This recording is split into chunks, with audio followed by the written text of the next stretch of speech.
uyayenza asupporte nganako kusho ukuthi ukubona kancane kangakanani believe me uma usukulethela kuthina kukhulu sezwana noma ukubona kancane kangakanani anything even iflower uthi nje ngizokwenza imbali ukuthi usubonile manje ngithi nje was decorate kushodani mhlambe uzoletha ukuthi masingabambisana kanjalo bafethu kuyo yonke ke into ngabe umuntu wenza iphathi ngabe ushonele ngabe wenzani if we can give that support even if awunayo imali uthi mina ngizoba khona ngezandla zami or mina ngizoba khona nje ngibonakala kube ngikhona njengendlovukazi akudingeka imali dingeka lokhu wena unamandla okwenza ngiyazwakala so siyabonga kakhulu sisi Ella Ford Mthethwa company le Mariko bahleze besinikeza masinenibone ngithi ethombeni nkosiyami ama products lawa einwele amahla asebenza ngendlela esimangaliso same nala futhi uthe hayi impela noma kungasekho abengasinika kona okunye kodwa wasethi ngeke ama queens ayemakhaya ngaphethe iproduct yaka KV so nizoyisebenzisa nani nitshele nabanye niyithenge ngiyacela ke bafowethu sisupportane noma ingane uQueen lo ngenayo manje ngiyaqasha uMrs isikhathi side wena ugulayo kusamuse right uQueen TA my friend naye ngicabanga ukuthi konke ngisamqalisa phansi kuningi kakhulu ke kuyena engicabanga ukuthi ngakubonga kulonyaka kuThixo kade sesibonga izinto esikhenzele zona throughout the year but nami ngicela ukubonge ama board members wonke kwinohlakanipho esimoyeni okusona siswami njengamanje umunye umuntu mhlawumbe bezohlala lala ekhaya but because unalenhliziyo nayo uNkulunkulu ngicela ngimisele wena angikhulisele wena njalo angazi ngincike kanje kuwena so uma ungahlehla kakhulu mina ngizolimala ngife so ngiyabonga kakhulu kwinthandeka kuko konke akukho angazi ngaqala ngibonge all board members ngiyabonga my friend ngicela ungayisho kodwa ke ngifuna ukuthi ngiyabonga kunina nonke nathi mangabe ngibeka umbono ezama board members na ubona so sitheke ke kulonyaka olandelayo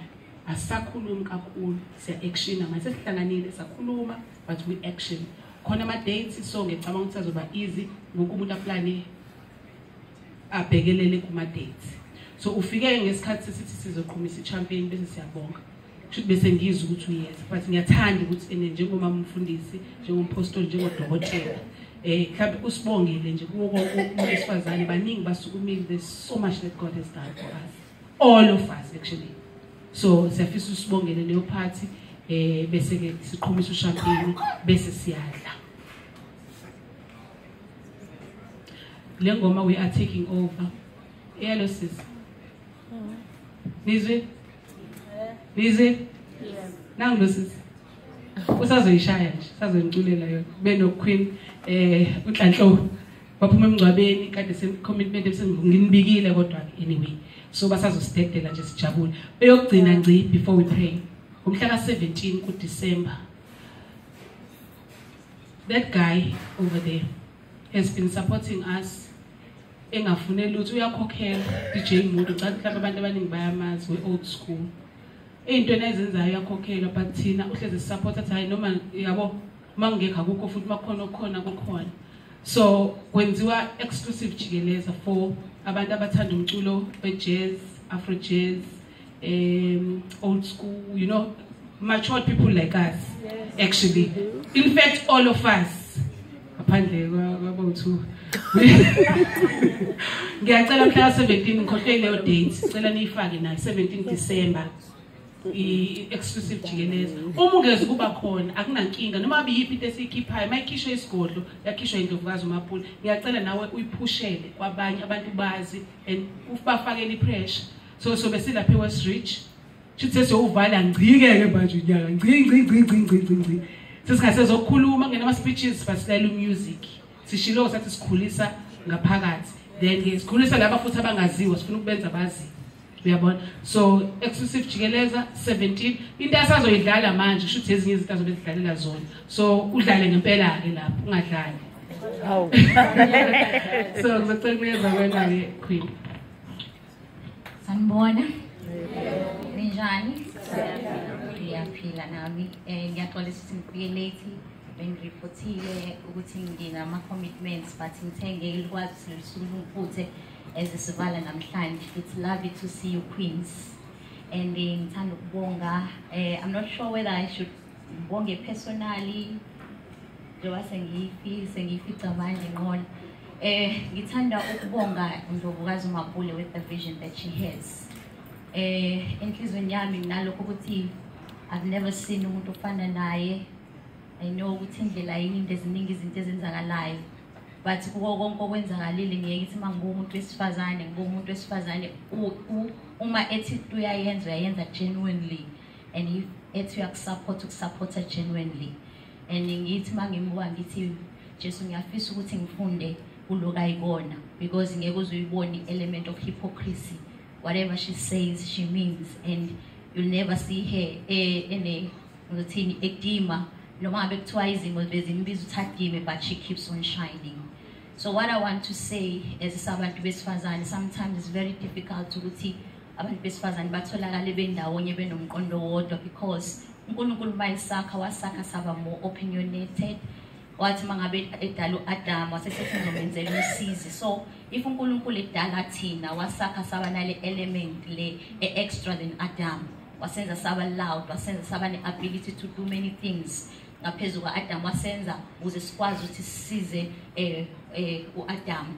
So that is who we are. So mawusithola siba ndawonye, then ubone sihluleke ukuthi sifithe on each other, because kwesinye isikhathi siyakompyutha, kwesinye isikhathi siyakhuluma because sikhuluma kakhulu.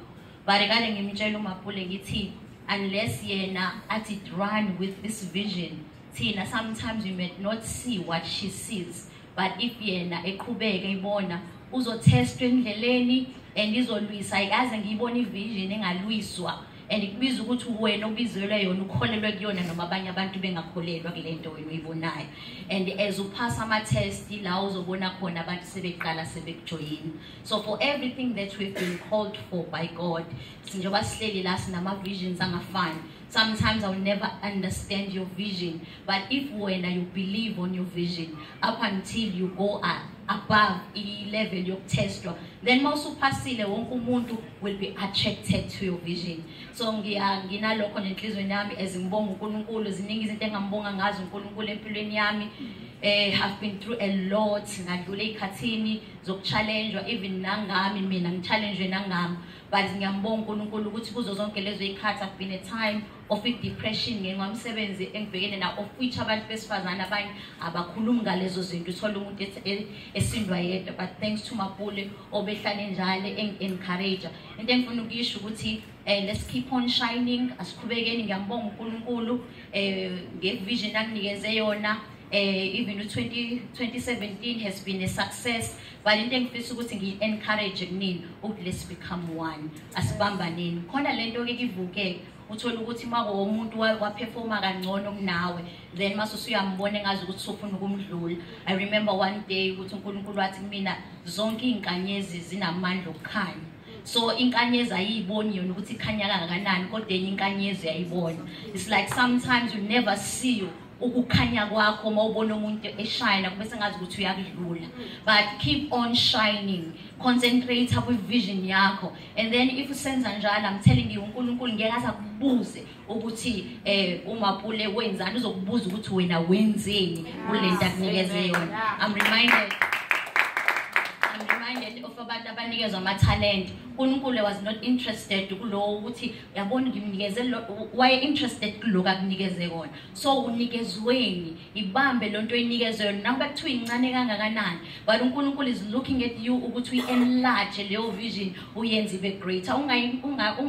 Ungayimbeli uyifihle, ngoba into engimangazayo ukuthi uNkulunkulu uma ngabe lo muntu esebuye ezobuza lo yedwa uthi uyangazi ukuthi njani, uyazi ukuthi mina ngi-expecteni kuwena. So ngiyakuphuca naloko kodwa bengikunikeze kona, ngiyonikeza kulo othembekile wa-expand. Ukuthi i-mentality abantu abaningi ukuthi abantu abanikeza into eziningi they tend to ukuthi basebenze, bese ukuthi labanikeza izinto ezincane banale mentality belokhu beyi-comparison nabanye abantu. But you do have an ability yokuthi nalokho ubone ngazi ukuthi kukodwa you can enlarge them. So ngithi Nkosi siyabonga for us ukuthi sibe la. We are coming to the end of the year, but the journey hasn't been finished yet, and we are looking to 2018, and we say we are going to be greater, even greater than what we have been with 2017. I speak a blessing over your life. May you shine. I speak a blessing over your spirit. May you grow and become what God wants you to be. I speak a blessing over your body. I know sometimes may you be healed in your body, in your spirit, and in your soul. May not but before he had time la asibe lo uNkulunkulu afuna sibe kona siqede ijeni sibe njengoPaul mayethi ngiqedile ibanga. I've done everything uNkulunkulu angenzela, and we refuse to die before our time. In Jesus' name, amen.